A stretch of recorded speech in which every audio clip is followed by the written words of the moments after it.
కెనడాలో ఇంటి అద్దెలు డాలర్లలో చూసేటప్పుడు పెద్దగా అనిపించకపోవచ్చు, కానీ భారత రూపాయలతో పోల్చినప్పుడు ఖర్చు చాలా ఎక్కువగా ఉంటుంది. ప్రస్తుతం ఒక కెనడియన్ డాలర్ సగటుగా 62 నుంచి 63 రూపాయల మధ్య ఉంటుంది. టొరంటో, వాంకోవర్ లాంటి పెద్ద నగరాల్లో ఒక బెడ్రూమ్ అపార్ట్మెంట్ కు నెలకు సుమారు 2000 కెనడియన్ డాలర్లు ఖర్చవుతుంది. అంటే భారత రూపాయలతో చూస్తే దాదాపు 1,26,000 రూపాయల వరకు అవుతుంది. అదే చిన్న పట్టణాల్లో ఉంటే అద్దె కొంత తక్కువగా ఉంటుంది. ఉదాహరణకు $1,300లకు ఒక డీసెంట్ 1 BHK లభించొచ్చు.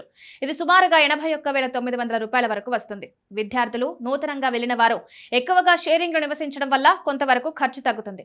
ఒక రూమ్ షేర్ చేస్తే 500 నుండి $800 మధ్య ఖర్చు అవుతుంది. ఇది భారత కరెన్సీలో సుమారు 31,000 నుంచి 50,000 రూపాయల మధ్య ఉంటుంది. అయితే షేరింగ్ అయినా అద్దెకు అదనంగా ఇంటర్నెట్, హీటింగ్, విద్యుత్ బిల్లు వంటి నెలకు $100 నుంచి $300 వరకు ఖర్చు అవుతాయి. అంటే రూపాయలలో 6,000 నుంచి 18,000 వరకు అదనంగా చెల్లించాల్సి వస్తుంది. ఇలా చూస్తే కెనడాలో జీవన విధానం ఖరీదైందే. అద్దె మాత్రమే కాకుండా ఇతర మూలధన ఖర్చులు కూడా చాలా ఉంటాయి. అందుకే కెనడా వెళ్లే ముందు ఈ విషయాలను ఖచ్చితంగా అంచనా వేసుకుని ప్రాథమిక ఖర్చులను ముందే ప్లాన్ చేసుకోవడం మంచిది.